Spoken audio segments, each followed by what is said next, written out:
to another episode of the Agronomy Highlights podcast. I'm your host, Ryan Spellman, and as always, I'm joined here with my co-host and colleague, Justin Brackenridge. Justin, how are you doing today? Good, Ryan. How about yourself? I am living the dream. We are doing another episode on organics, which I know, Justin, is right up your alley. You know what? I'm always excited to do something I don't know much about. So I guess that does make it right up my alley. I'm looking That's forward right. to learning about this. Where I'm at, we don't have a lot of the market, and I think that's something we might talk about a little bit today is organics, the interest in it, the kind of driver of it are what does your market want? Where do you sell it? What do you do with it? And that premium is there, but if you don't have an outlet for it, it kind of maybe doesn't pay for itself. But we're going to learn more about that kind of thing over the next hour. But yeah, I'm looking forward to learning about this. Yeah, and I mean, we must sound like a broken record at this point. The last few episodes, we started all of this saying, we're doing a topic that we don't know much about. So maybe we just don't know a lot about much, and that's kind of the point of this podcast. And yeah, so I think organics in my neck of the woods in Pennsylvania, the interest is increasing, but I think it's that market, having the right markets, the right grain buyers in the area when we're talking about organic field crops. That's something that's kind of growing here, at least in the center to west region. So I think we have a long ways to go. There are a few large operations I can name probably in a 50-mile radius. Probably three or four large, I'm talking 1,000 to 2,000 acre grain production fields. So there is a presence here, and there's a lot of growing interest. So I know, Justin, you pulled up a few numbers of what the organic production currently looks like and how it's growing in Pennsylvania. Maybe you could pull out some of those numbers Yeah, for so the me. one that shocked me the most, this is a report from Department of Agriculture, PDA, from January of 24. So, as far as a report goes, it doesn't have that much age on it. Nationally, organic product sales have increased 217% since 2011. Um, so that's a national. Pennsylvania has increased by 789% over the same period, right? So like a staggering amount of growth in this sector, right? So they're saying organic markets annual growth rate is somewhere around 8.7% just in the state. Um, really, really high. And there's a lot of interest to this, and there's some other things I'll let you touch on because you mentioned number of farms and acreage, but I took a little bit of a dive on pricing and why this might be so interesting. As of November 4th, so yesterday, kind of the national average on soybean prices for conventional was $9.37. Organic soybeans average somewhere around $20 a bushel. So I think there's also some interest in that, and we're going to talk about weed control and the things that you got to put more in to get more out, right? It's not just this one to one of we're just going to make more money, but there is an appeal to this, especially when we see some other commodities taking a dip in their market price. Yeah, and you mentioned the size, and as we kind of look at these numbers, this report also tells us that there's about 1,200 certified organic farms in Pennsylvania, and that accounts for about 104,000 acres. So that tells me that there's quite a few grain farms in there as well, right? We're looking at that 1,000 plus. And yeah, so this is a growing segment. And I know, as you mentioned, the market, the value that you get for producing an organic crop, it fetches a higher price. And one number that I don't have in front of me, but I do know this to be true, is Pennsylvania is kind of in the lead, is one of the leaders in the country when it comes to organic chicken production. And a lot of people don't necessarily think of this, but there's a huge market for organic grains for chicken feed here. A lot of the organic grain that is fed to chickens is imported from overseas because we don't have a lot of organic grain production. So this is another market that is just kind of ripe here. So I guess that's a little bit of an intro on some of the the status of organic grain production and the interest in it. There's a lot of interest in it locally. And so I guess with that, we'll talk about what we're actually going to talk about today, right? We've kind of glossed over it, but we're going to talk a little bit about organic no-till production.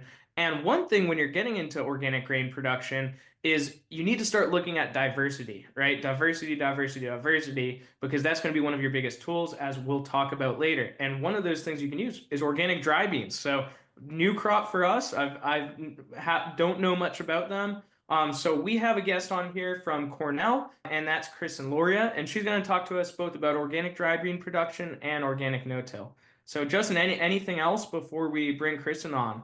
So just to back up your numbers, in 2021, Pennsylvania was the top seller of organic broilers in the country, followed by California, Virginia, and Iowa, and are ranked third in national sales of all organic products.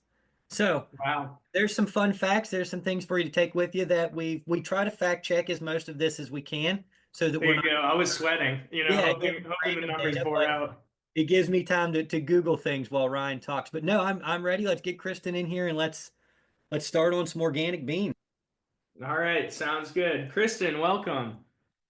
Thank you so much. Great to be here with both of you.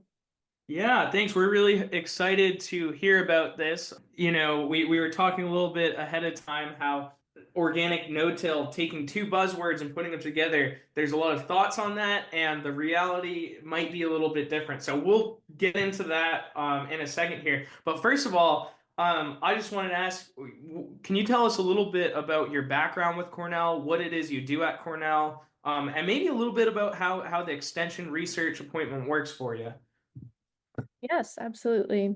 So I'm an extension specialist in the Cornell Sustainable Cropping Systems Lab, and we are in the soil and crop science section of the School of Integrative Plant Sciences. That's a mouthful, I know, but our program essentially, we're based here at the Ithaca campus of the university. And our lab group is led by Dr. Matt Ryan, who's been working for many years in organic no-till and in organic research. Originally was at Penn State and Rodale, so lots of Pennsylvania connections for our group.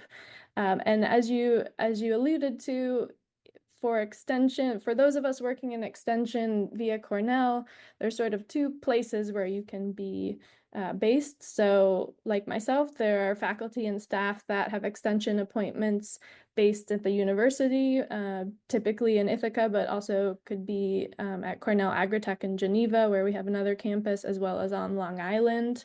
We have a campus down there that does a lot of research and extension for horticulture, mostly.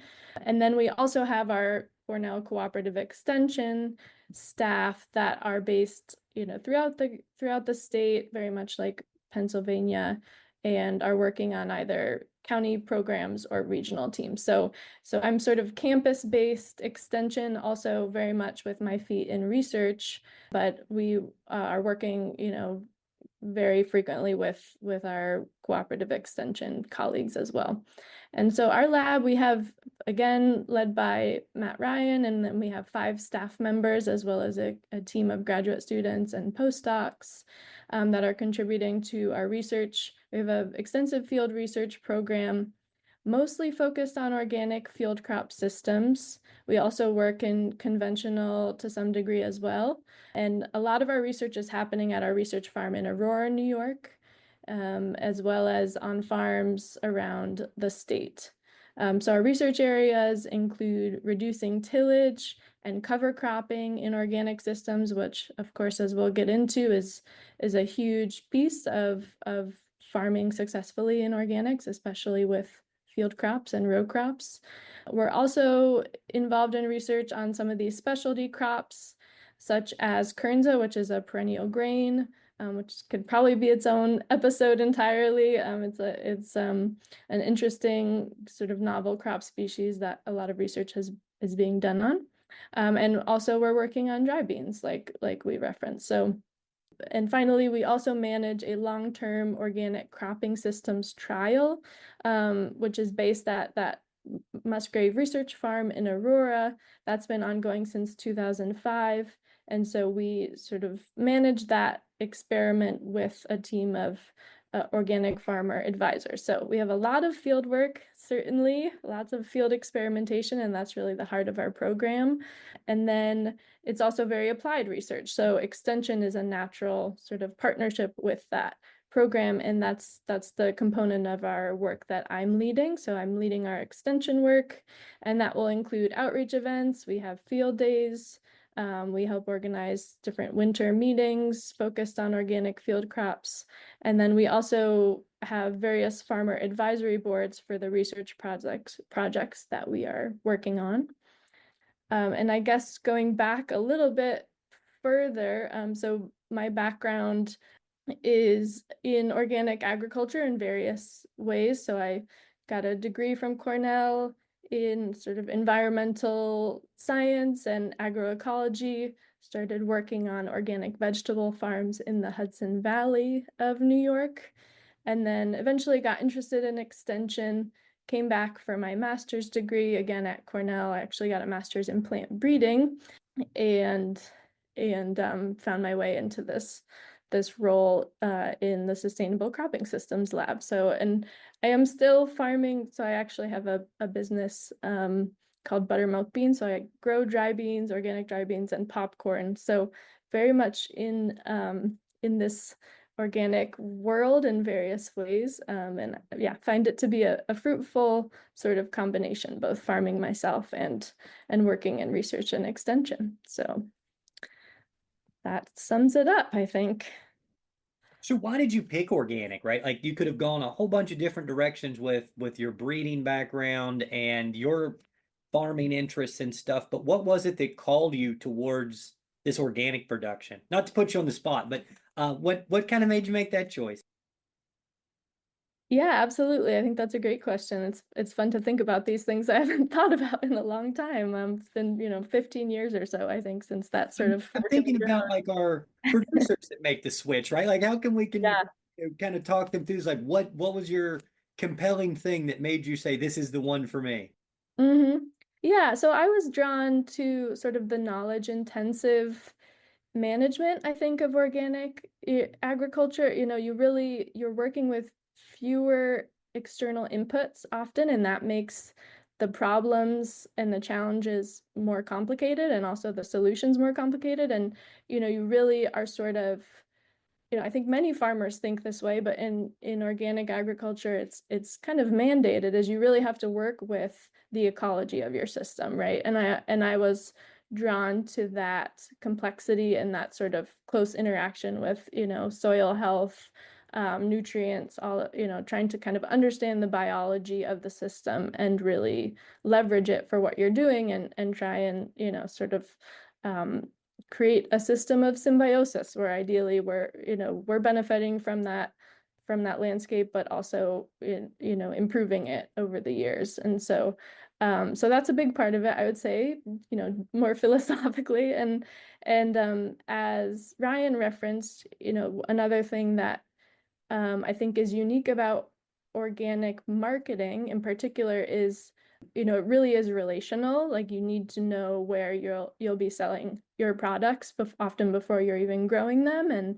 And these specialty markets, food grade markets are something that I've always enjoyed. So, growing food for people to eat is really rewarding and sort of being able to dig into that sort of like, well, what makes, this variety more exciting to consumers and how can we sort of elevate what we're doing in the consumer's mind to essentially create value for our farmers, and that's a really important piece of organic marketing is being able to capture that value and tell your story often to the consumer, and that's something that I enjoy as well. So. Yeah, I really like how you said that when we were talking about what drew you to organics, and the challenge of organic is that it's knowledge intensive and kind of it's mandated that you work with the ecology of your system. I think that's a really succinct way to describe it. When I had met you at that organic field day that you guys hosted at an organic farm in New York. And one thing that was clear to me during that workshop was that, and kind of makes sense when we think about all of the research your lab's doing, right? You're not just focusing on one thing, you're focusing on unique crops, you're focusing on crop rotations, you're focusing on cover crops, reducing tillage. There are a lot of elements to that. And that's kind of a mandate of that organic world, is that you're working with that full system. If you're doing research on it, you're focusing on that full system. And when I was at that workshop that you guys hosted, I really noticed that the organic farmers that were speaking and looking at the operation there, it was really a holistic style of management, and they were very thoughtful of including unique crops, trying to find unique markets, thinking about the sequence that they do that cropping, where they can reduce tillage, right? Those are the tools that you have. So I really like the way you described that. And so I just expanded that to be not so succinct. So the next one, so we kind of talked a little bit about what organic production currently looks like in Pennsylvania. Can you tell us in New York what's what's going on in an organic world there, and specifically in organic field cropping systems? Yeah, absolutely. So yeah, I pulled some stats of my own, I would say, and so New York is #1 in the country for acreage of organic field crops. This is all from the 2021 organic census from the USDA. So we have about 190,000 acres of organic field crops, 950 farms. And that doesn't include hay. We're also #1 for greatest acreage of organic hay, so that's 260,000 acres. And of course, New York is also a big dairy state, and that includes organic dairy. So we have the greatest number of organic dairy operations at 516 farms. And I think you must have us beat for poultry in Pennsylvania, but we do have the greatest number of farms raising organic cattle and organic sheep. So, fairly diverse, I would say, in the field crops and associated production systems, but certainly, yeah, many farms, many acres in organic production, and to me, that's a mandate for us here at Cornell, that we're serving those farmers and doing research and extension related to organic field crops. So that works out well. And yeah, I mean, I think again, similar to Pennsylvania, of course, we are a pretty diverse state. So what organic grain farming looks like in Western New York versus Eastern New York can really vary. And a lot of that is shaped by our markets, So the landscape out in Western New York, of course, we're a little bit further away from the markets, but really that proximity to the East Coast and those population centers is a big driver, I would say, in the organic marketplace. And also our sort of predominance as a dairy state, inevitably, that shapes a large demand for organic feed grain. So we do have various organic feed mills in the state, and a new one actually has opened recently.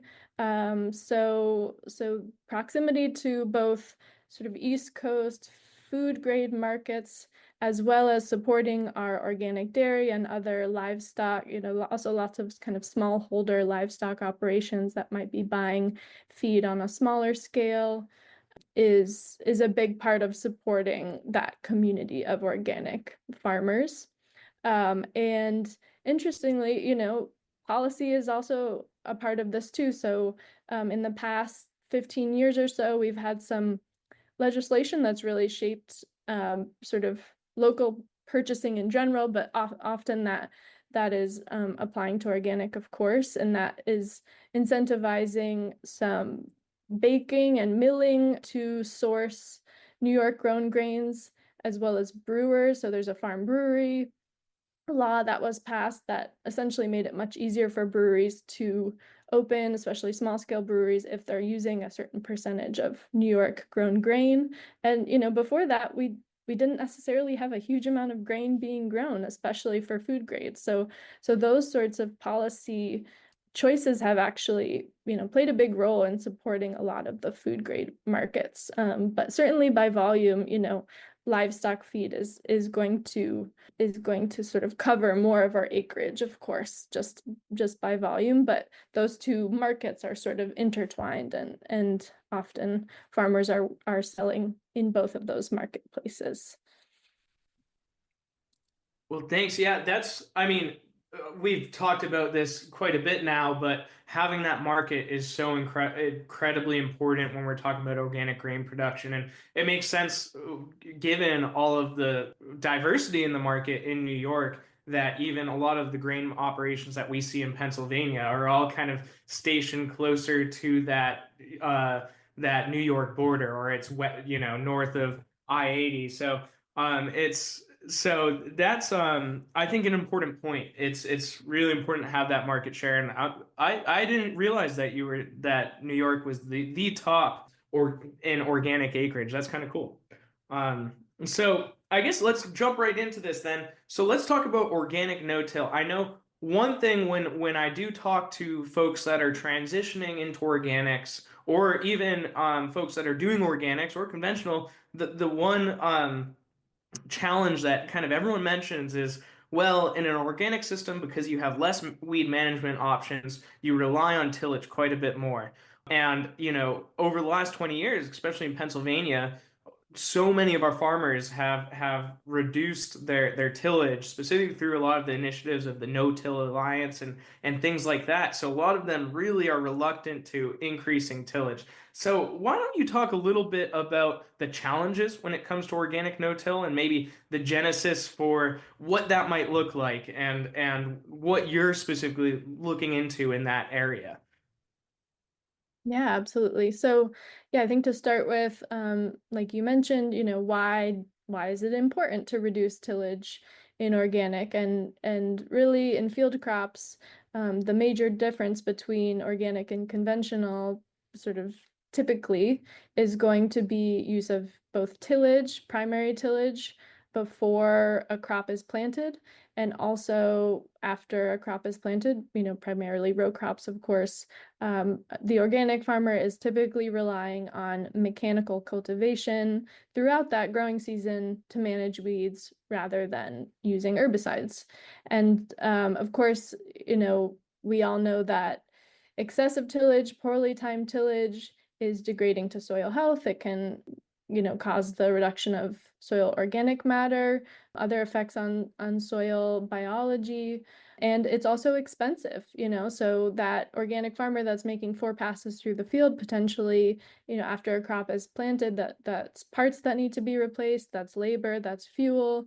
So there's many reasons that we want to reduce tillage, both for the health of our soil, our agricultural systems, preventing erosion, and also, for the farmer's bottom line. So I think that's important to remember. And, organic farmers have many other tools, I think, for building soil health. And the research shows that, we don't necessarily need to reduce tillage to zero to have good soil health. And an equally important component is really essentially keeping living roots in the soil and incorporating biomass into the soil. So, returning plant matter into the soil.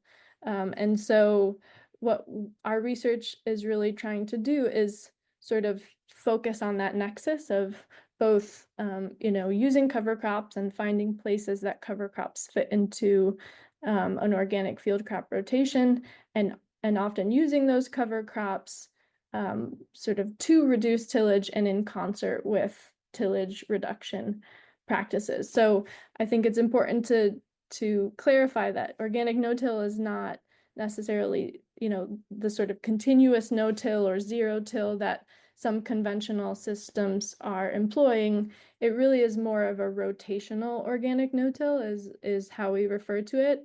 And that means that, for a certain portion of your rotation, so maybe like one cash crop sequence, rather than relying on tillage immediately before planting and mechanical cultivation throughout the season, you're using a cover crop to eliminate the need for those tillage and cultivation events. And so sort of most basically, essentially, it entails planting a cover crop. That cover crop is, often managed more intensively than other cover crops might be. So, we were trying to get really good establishment, really good cover crop biomass, because we are sort of at the end of that cover crops sequence, relying on it to suppress weeds and really provide essentially biological tillage for the cash crop that we're then planting into that cover crop mulch. And so that can sort of, as an example, for organic no-till soybean, you're planting your cereal rye in the fall. You want to plant it nice and early to make sure that you're going to get good cereal rye biomass. You're letting that cereal rye grow through, much of the fall and then in the spring. And once that cereal rye flowers, you're planting either into that standing cover crop or rolling it down with a roller crimper first and planting your cash crop, in this case soybean, directly into it. And that will be your last pass until harvest, in this system. So that cover crop mulch, because you did a good job planting it on time, you maybe did a little bit of a higher seeding rate, you had great biomass, so you have really good weed suppression that will manage weeds effectively under your soybean crop for the duration of the season. And that's sort of the ideal situation. And of course, like when we're talking about these complex systems, as we talked about before, it's more management complexity and there's more variables to determine success, but that's sort of the basic concept, is that you're growing that cover crop, you're planting directly into the cover crop, and that cover crop is sort of providing various services that tillage would typically be providing. And so, like I mentioned, soybean is sort of the gold standard original system. A lot of research has been done on this, including, starting at Rodale and in Pennsylvania for many decades. And that system, soybean planted into cereal rye mulch, is, I would say, sort of like the most tried and true. And in most years, it can yield comparably to a full tillage organic system. We're also expanding that concept to a lot of other systems. So, for example, more recently, we've been looking at organic no-till corn. And of course, corn is not a legume, it's not fixing its own nitrogen. So planting it into cereal rye has a lot of challenges, especially in an organic system where, our fertility sources are different. We often are relying on biological sources of fertility. So instead of cereal rye, we're planting that corn into a hairy vetch cover crop. So planted at the same time as cereal rye in the fall, but it really is providing, the nitrogen that corn crop will need the following season. And so that's another example of where, it really is quite context specific, but you can kind of use the same principles of getting services out of your cover crop that will facilitate reducing tillage and weed management, because those are, like you mentioned, Ryan, like really the number 1 and 2 challenges for organic growers typically is, how do I reduce tillage? How do I manage my weeds? And how do those two things interact? And so I guess just a little bit more sort of expansion on this concept and how we're exploring it in our lab. And a lot of this work is collaborative. We work a lot with Dr. Erin Silva at UW-Madison, who leads the O-Grain program. And she's done a ton of great research as well on organic no-till practices in the Midwest. So another thing that we're exploring is no-till spring grains. So especially for food grade markets, again, spring grains are an important rotational crop for organic farmers. You can get really good grain quality, but there are a lot of agronomic challenges to planting that spring grain.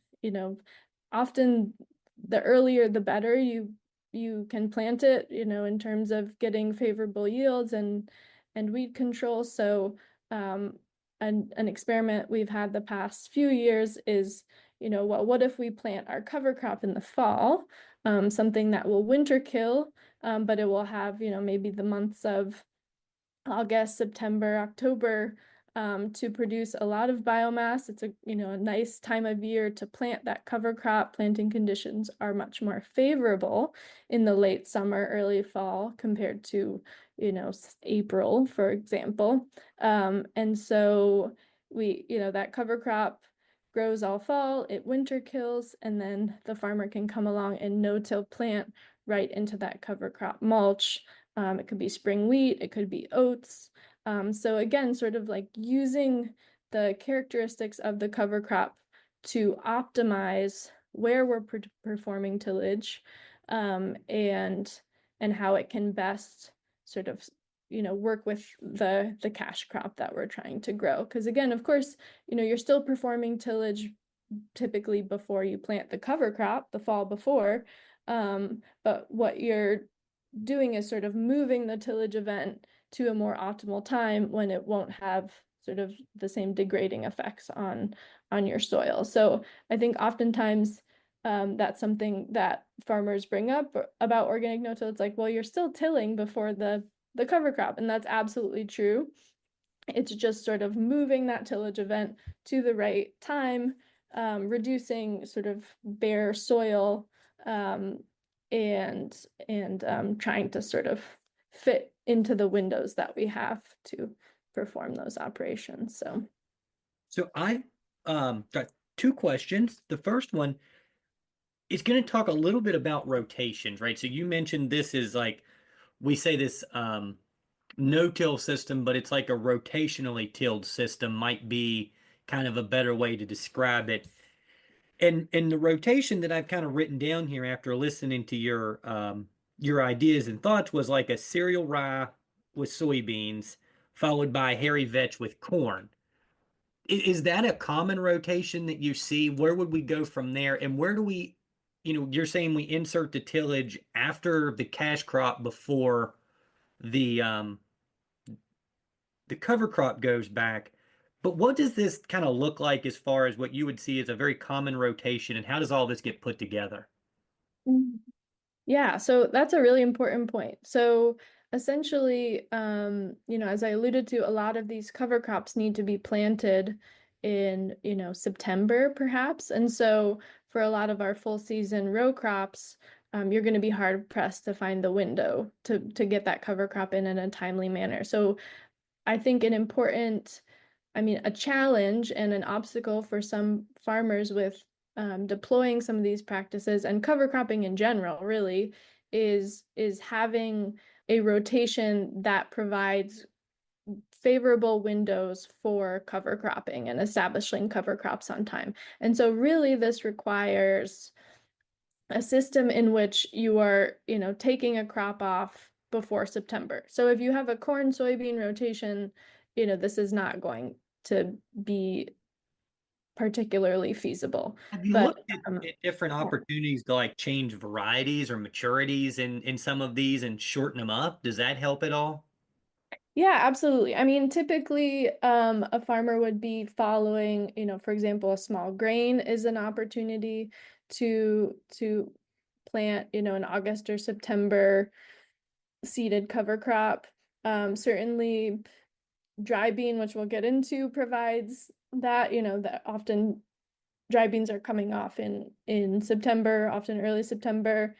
Certainly there's some shorter season soybean varieties that could be used, but I think oftentimes where farmers are finding these windows is once they have figured out a rotation where they have some flexibility. And I would say it's kind of a separate topic, but relevant is, something that we find in organic systems in general is the more that you can sort of stagger your cash crop timelines from year to year, the more successful you're going to be with weed management. So that's why a small grain is so important in an organic crop rotation, is that, compared to corn or soybean, where you're planting in May or June and you're harvesting in September or October, that means you're performing tillage at those windows. The weeds are going to come on, at those times. If you're doing that year after year, you're really going to be battling and sort of increasing weed pressure.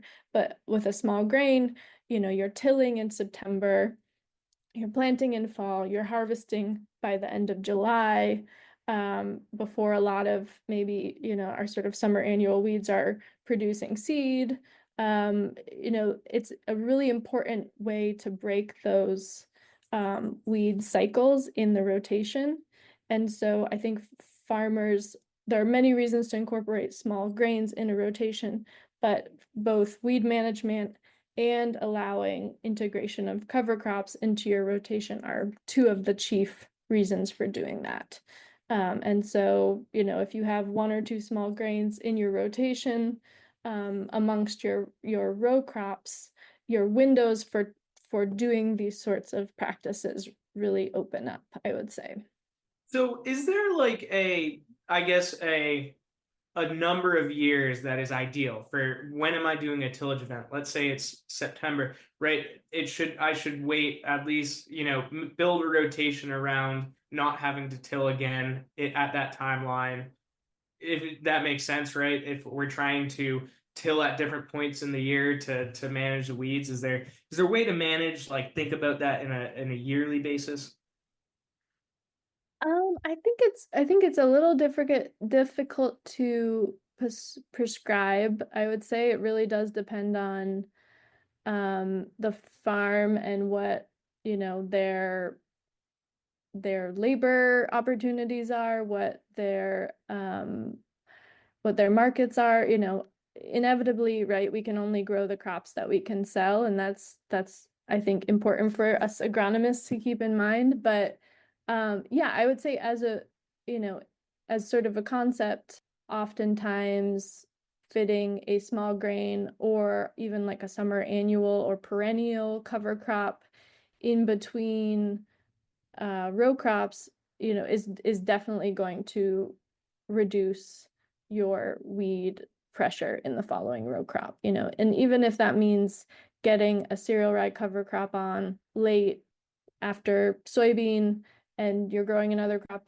a row crop the next year, that cereal rye, research shows will still reduce your weed pressure. So I don't know if I'm answering the question particularly well, but I think, as a rule, sort of changing up the tillage timing and also harvest timing, because when we're harvesting a crop, that combine is mowing everything, including weeds and terminating weeds that have not yet reached maturity and produce seeds. So I think that's an important concept that a lot of sort of longtime organic farmers talk about, is finding ways to incorporate perennials. Red clover is a very common one, as well as small grains amongst our sort of predominant row crops.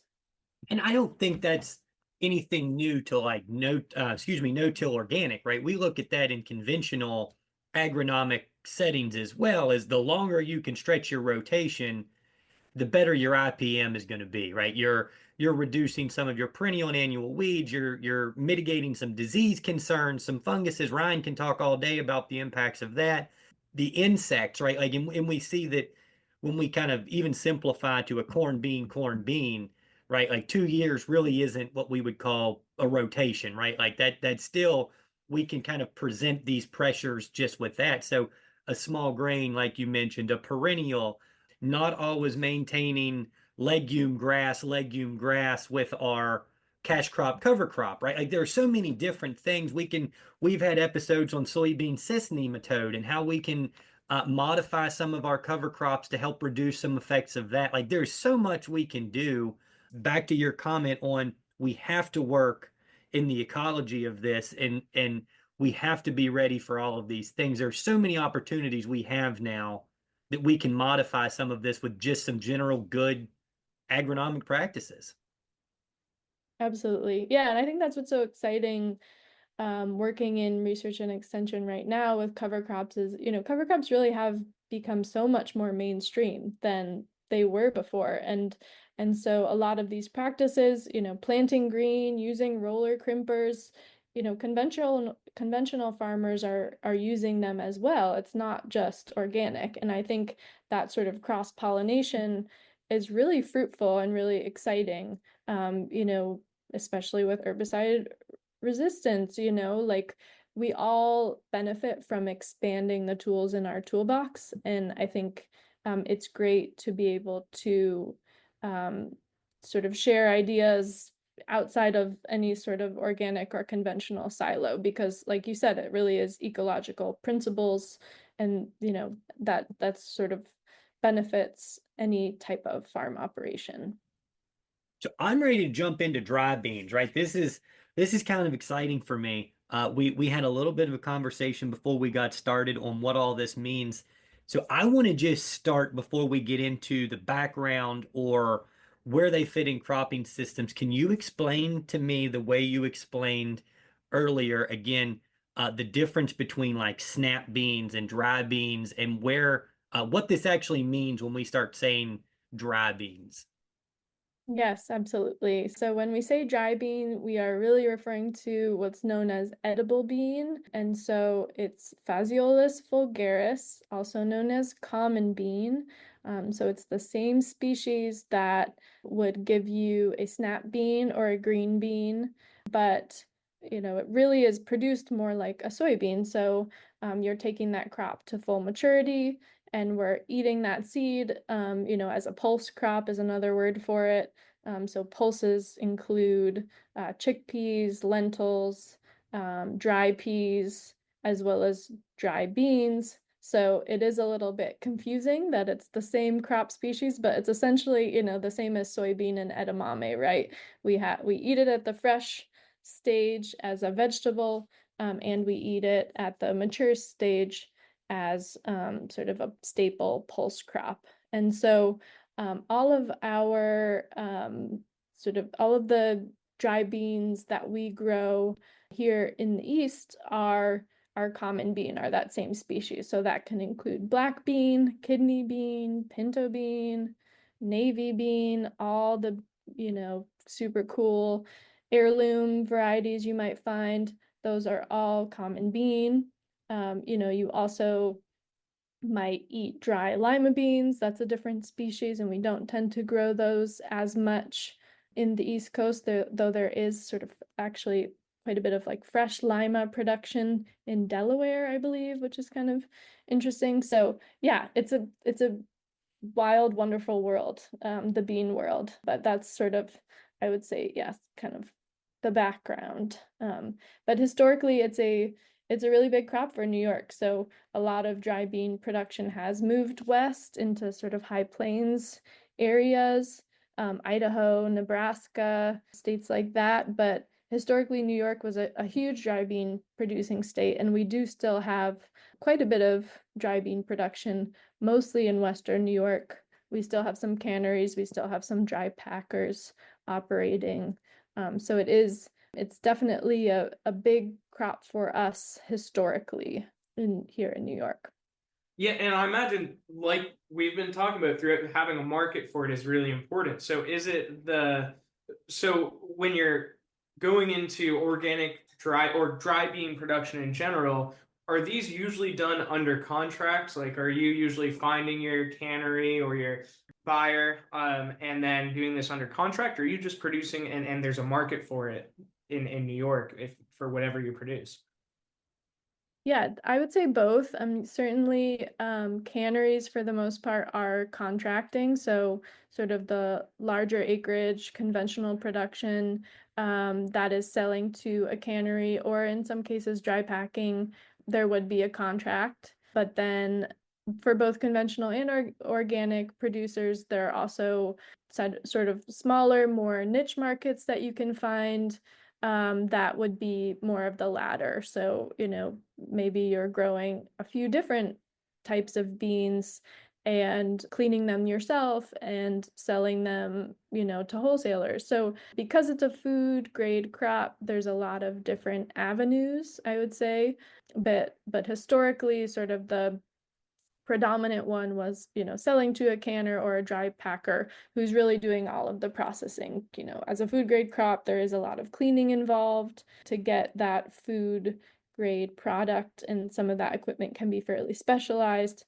And so, oftentimes that equipment is owned and operated by the packer, the processor, rather than the farmer. But again, for these smaller operations that are diversified, might be cleaning their own food grade grains. Beans make a lot of sense because it's a lot of the same equipment. So that's a great reason that it fits well into sort of this growing organic small grains system, is that it's a legume, it's complementary to these cereals, and there are a lot of similar sort of modes of processing and marketing the crop.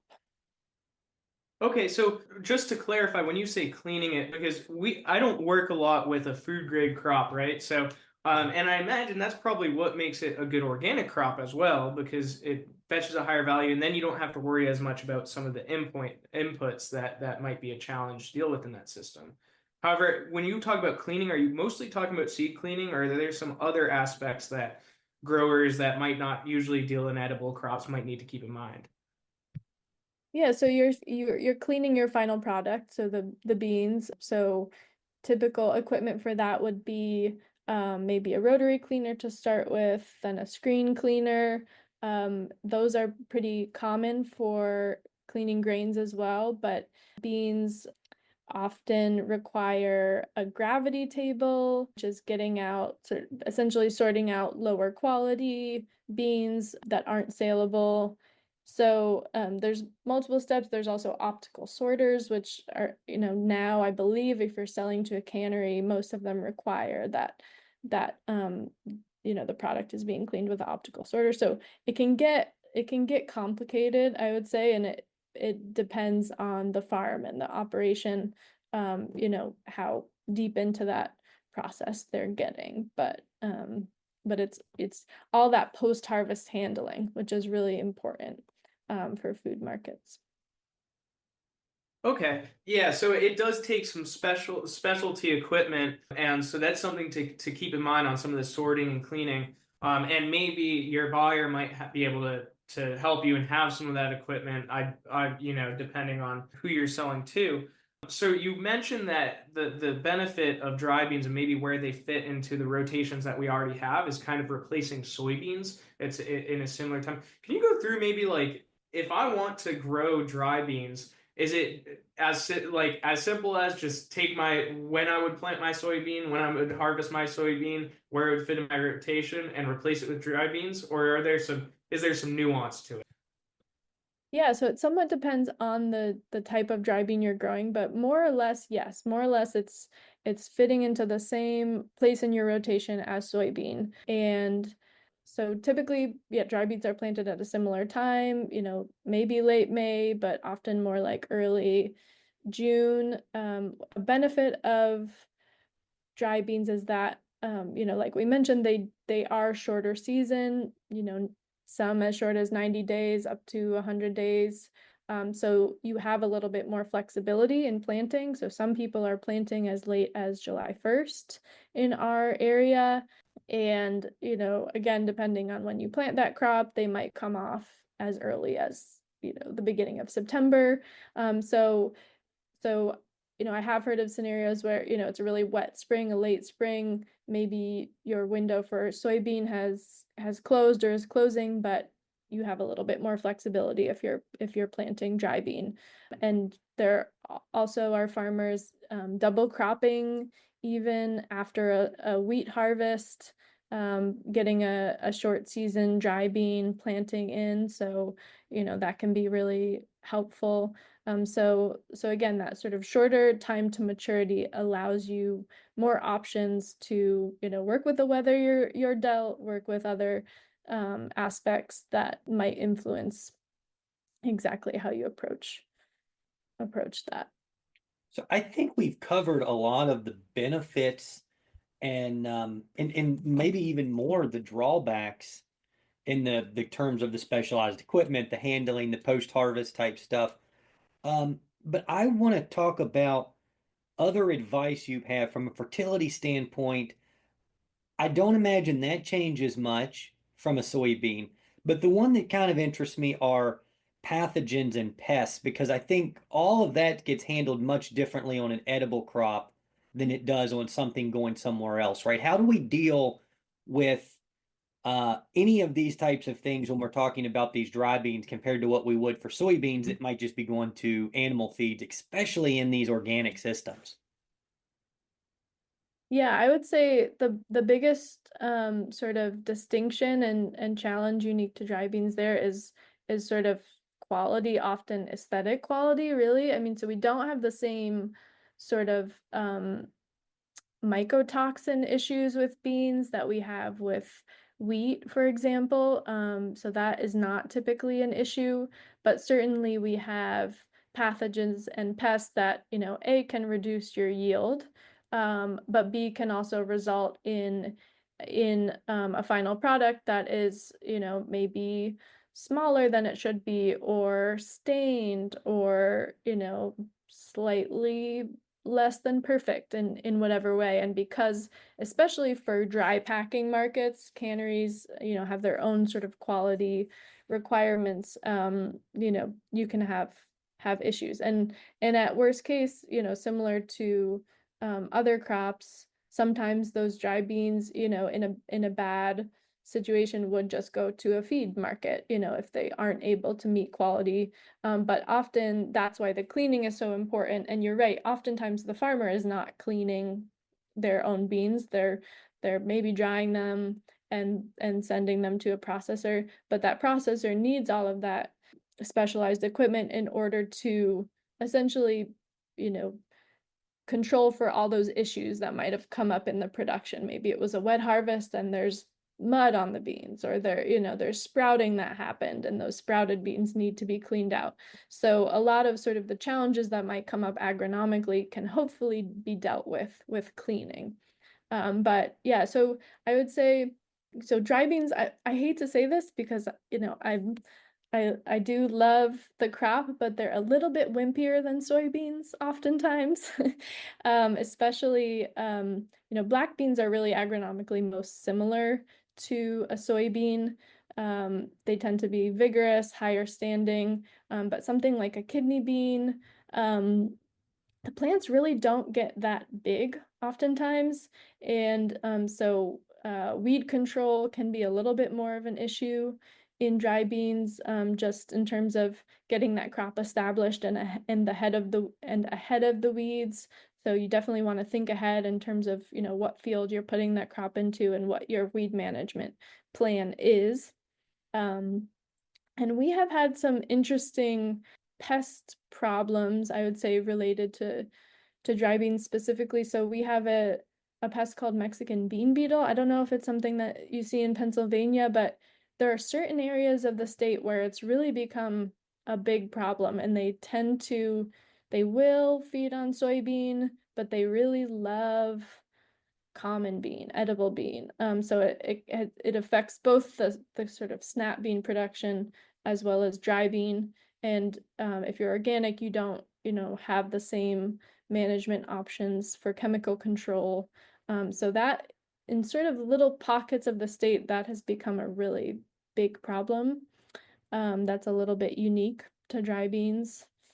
So the And one that comes to mind for me is Cercospora, right? So kind of drifting a little bit, but like purple seed stain. And I don't know that you can walk in a soybean field in Western Pennsylvania without finding purple seeds, right? And you mentioned staining and stuff. Does stuff like, is that a big problem with the dry bean market? It's not so that particular pathogen is not an issue. So the most predominant pathogen that's an issue in our region is white mold. And so that can certainly cause some seed problems. It can reduce your yields, but also, yeah, causes essentially shrunken moldy seeds. Generally, crop rotation seems to manage that pathogen fairly well, so it actually often is more of a problem in conventional production, interestingly. There are a lot of seed-borne bacterial and fungal pathogens that can cause issues with seed, quality and appearance, but that's generally avoided by using certified seed that's grown out west. So that used to be a really big problem, sort of historically over the decades, centuries in New York, that people just didn't really understand how these pathogens moved on seed. And so if you replant infected seed, it can be a big problem. Things like common blight um, or ascochyta, anthracnose. But for the most part, all producers are buying seed that is grown out west. They have their seed certification programs. They have that drier climate that sort of eliminates that problem for the most part. So Interesting. yeah. So I want to jump to this and go back to your background a little bit in breeding of plants and stuff. Is there any work that you've done in dry bean breeding, or what kind of traits? And we mentioned their resistance to some of these things, and it sounds like the location that they're being grown is also very important to this. But are there any traits specifically that we're looking for if we do talk about dry beans? Because I know soybean traits are a huge thing, right? Does that stuff kind of carry into this market with these as well? Absolutely, yes, yes. And again, there's a lot of different traits that are important for different. So I didn't even really talk about this term, but so we use the term market classes for dry beans. And so black beans are a market class, kidney beans are a market class, pinto beans, navies, etc. And then there's sort of varieties within those market classes. And especially for more of a commodity market, selling to canneries or, maybe Goya, dry pack, these sort of large scale markets, there are a lot of sort of conformational traits that a variety has to adhere to fit into that market class. So the black beans have to stay black when they're canned, and the kidney beans have to be a certain size and a certain color. So there's all those sort of market-oriented traits that are sort of, whenever you're running a breeding program, those have to sort of be an underlying, requirement. But then there's also a lot of really important agronomic traits that we're looking at. Certainly disease resistance is a big one. Some of the pathogens we've talked about, there's a lot of breeding work going into improving resistance, looking for novel sources of resistance and incorporating them into these sort of modern market class varieties. And also plant architecture is huge, I think, similar to soybean. And really, it's more, I would say, more of a challenge in dry bean almost because, like I said, they tend to be a little shorter, depending on the market class you're working in. They might be fairly prostrate. So, for example, sort of the wild type growth habit of a pinto bean is to be a vine laying on the ground, and that is not as much of a problem in more arid production regions. They can actually harvest a plant that's essentially laying on the ground. But here in the east, where we have more rainfall, more humidity, we really want an upright architecture. And of course, that architecture is also facilitating direct harvest. So that is a huge sort of push in dry bean breeding, is to get more of the market classes and more of the varieties to sort of have that nice upright growth habit that, similar to a soybean, that can be direct harvested with a sort of conventional combine. And that is easier in different market classes for sort of reasons of you know gene pools and where those types of beans originated. But that's definitely a huge priority, is allowing more of our market classes to be more effectively harvested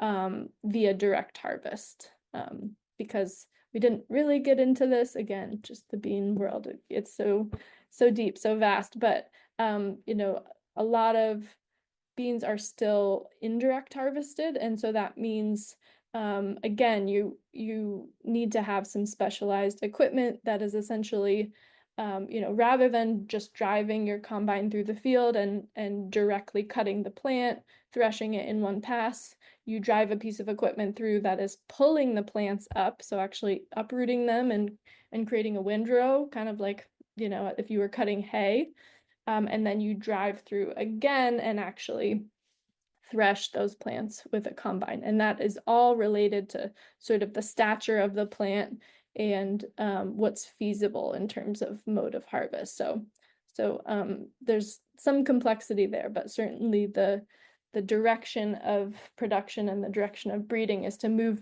towards that sort of upright growth habit that can be harvested more easily.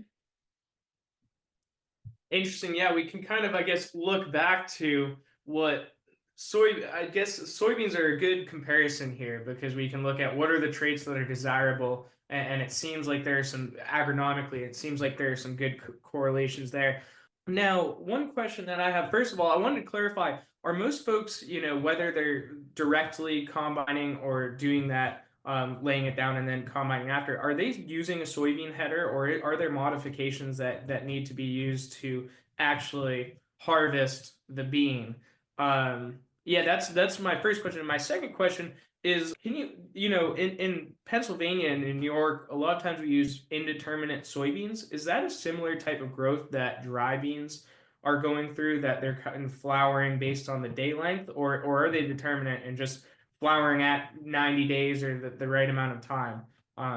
So maybe those are two very different questions, but Yeah, so I guess start with the harvest question. So yeah, if you're direct harvesting, you're still using the soybean header, it would just be adjustments in the combine, as you would with any crop on a given year in terms of, threshing speed, cylinder, settings, etc.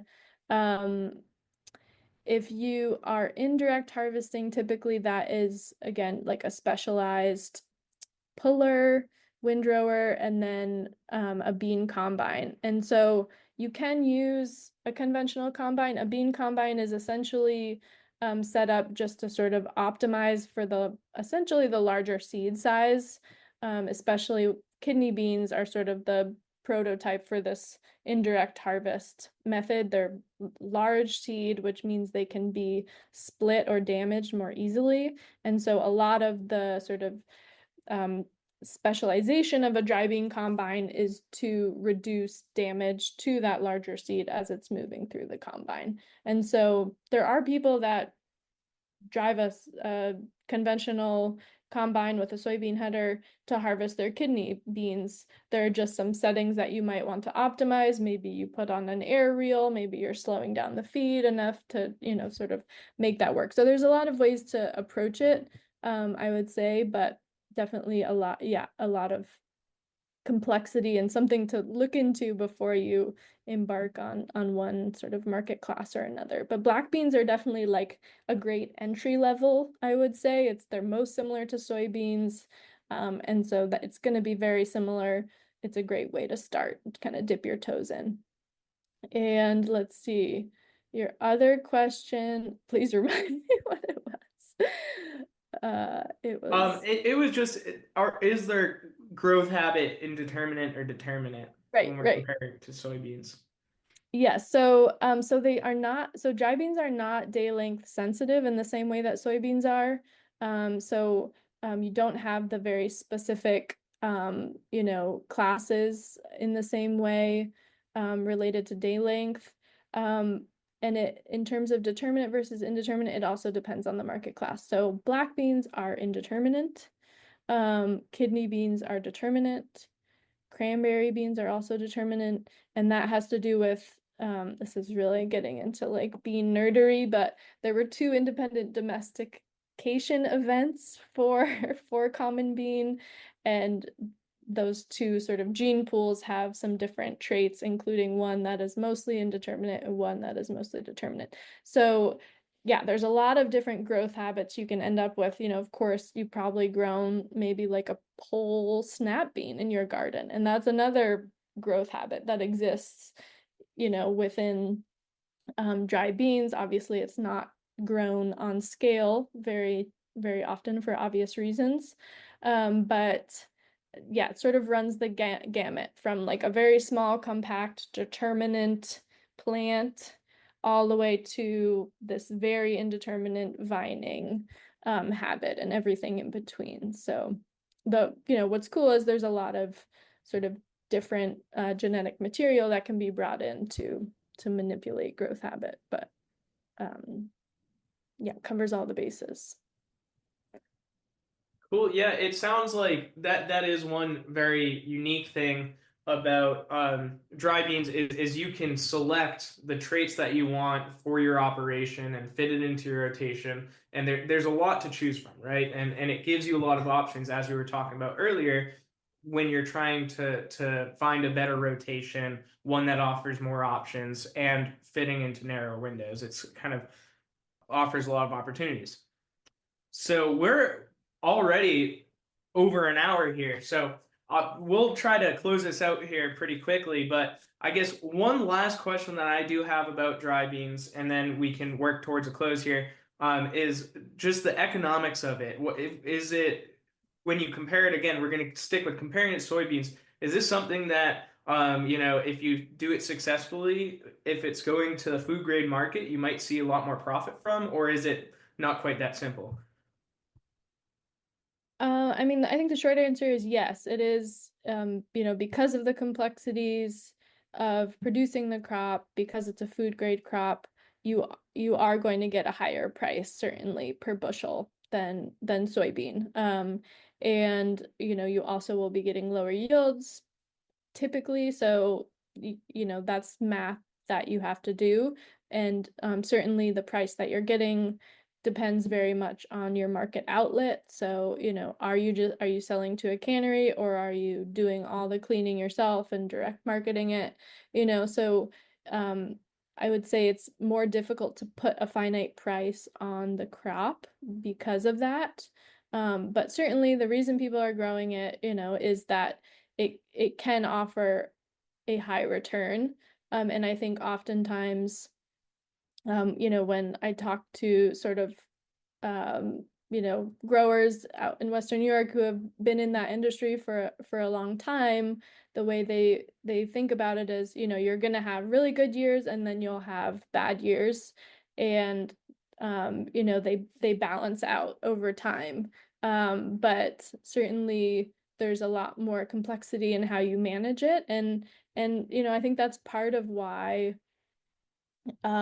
a lot of acreage in New York, soybean production is increasing, and dry bean production over the past 50 years has decreased because, it is more complex. And so I think it can really pay off if you are able to access higher value markets, or, for whatever agronomic reasons it fits well into your rotation.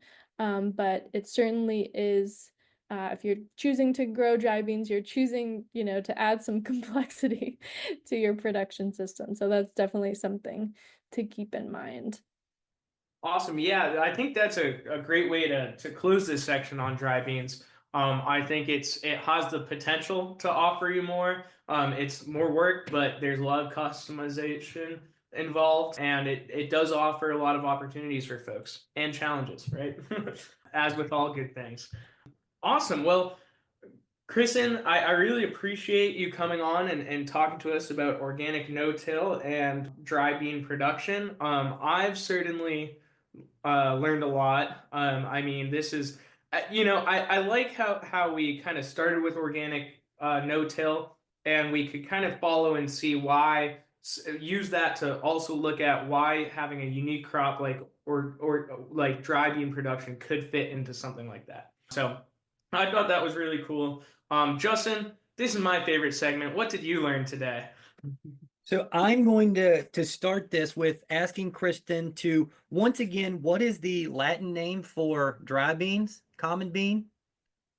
Phaseolus vulgaris. What I learned is it is not spelled at all like what it sounds. Oh Uh, yeah? so I tried to Google it. Interestingly enough, take a Google of that. But what I learned that was so interesting were how many beans fall into that and how many of us are actually growing these. I thought about like my grandparents and gardening when I was younger and all of the things that we used to do that fell into that. The other thing that I learned that we didn't talk about as much on here today, but is the difference from agronomics and horticultural and how we kind of divide this line between dry beans goes to the agronomics, right, where we're growing them out in the field, harvesting them with this big equipment, compared to the snap beans and the stuff that's harvested fresh, we think of more as a horticultural crop. So those are Justin's two for the day. There we go. Yeah, there was a lot to learn today for our corn and soybean minds and forages. I can't leave that out for you, Justin. So yeah, Kristen, if you want, just take a moment. If you have anything that you want to plug, I know you do a lot of work with Extension, a lot of events. So if you have any upcoming events that you want to plug, if you have a place where you want people to find you, this is your time. Great. Yeah, it's been wonderful talking with you both. So yeah, I would say if anyone is interested in learning more about our research, I know it was like drinking out a fire hose today, but we do have a website. So that's the Sustainable Cropping Systems Lab at Cornell website, probably easiest to Google it. And we also have a collaborative video series on organic no-till with Aaron Silva and the O-Grain program. So you can look up the O-Grain YouTube channel. There's a ton of great resources there for organic no-till and everything else as well. It's a wonderful research program and extension program out in Wisconsin. So we host some winter meetings, and we're really not that far away from Pennsylvania. So we would love to have folks from PA coming up.